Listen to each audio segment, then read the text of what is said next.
Well, hey guys, welcome back to Waters Family Homestead. Well, I wanted to show you.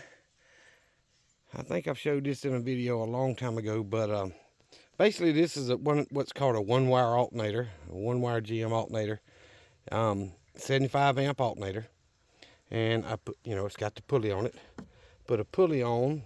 This is a Harbor Freight 212 cc, which is about 6.5 horsepower, side shaft motor. I think I bought it for 99 bucks.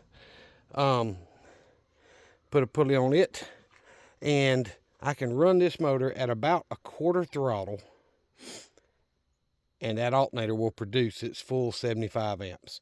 So this is my backup to my backup power.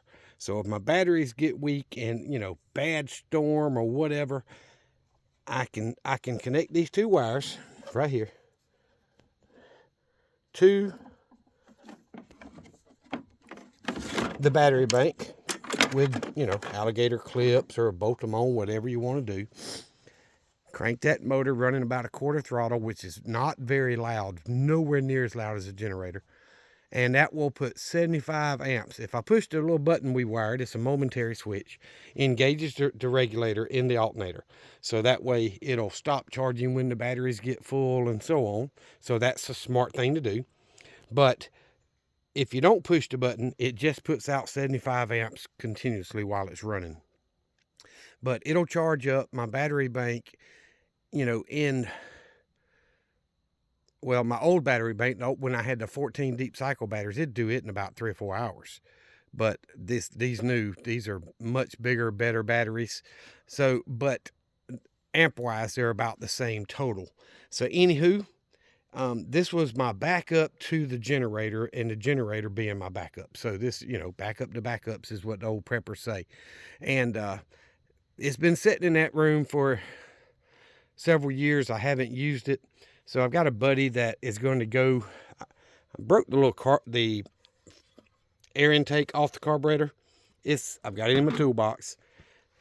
Just glue it back on or whatever. But he's going to go through and clean that carburetor, change the oil in it, all that. It's only been ran maybe a total of 4 or 5 hours since I bought the thing.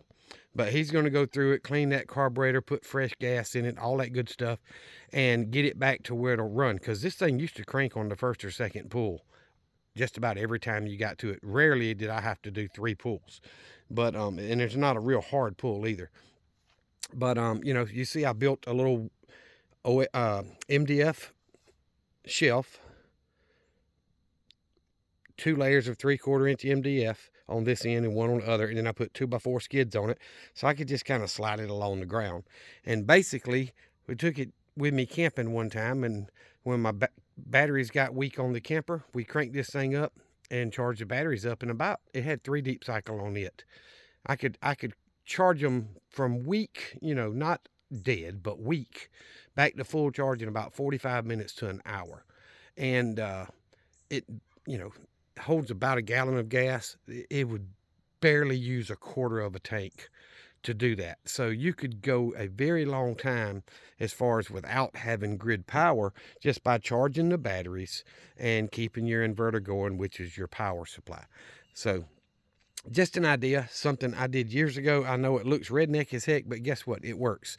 I should have unmounted it and put it in the middle of the skid, over here. Move the alternator over, move the motor over. I never did. It worked the way it was, so I just left it like that. But, if I was to rebuild it, I would build it to where it's center in the little skid there and easier to handle. That doesn't have to be as far apart as I've got it, but that was the size built I had just laying around. So that's what I used. But it works really well. It's, inexpensive. I don't remember how much these alternators cost. I do have another one still in the box in my little mini barn down there, and I've got another side shaft motor that I bought brand new that's never had fuel put in the tank. So that is a backup to this. If that alternator quits, or if that motor, was to quit, I could get the other ones out and put it on and have a way to charge my battery bank without running a generator, which technically this would be one.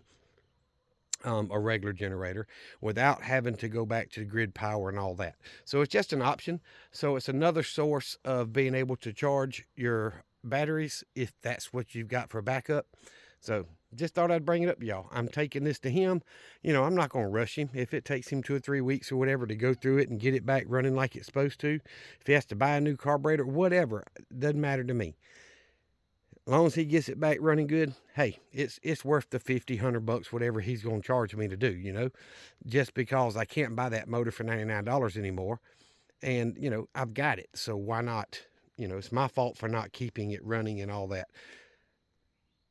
I haven't even tried it. It may crank up and run right now. But either way, I'm going to have it gone through and make sure it's good to go. So thank y'all for watching. If you have not subscribed to the channel, please subscribe to the channel. It's absolutely free. Hit that thumbs up and make a comment on the video.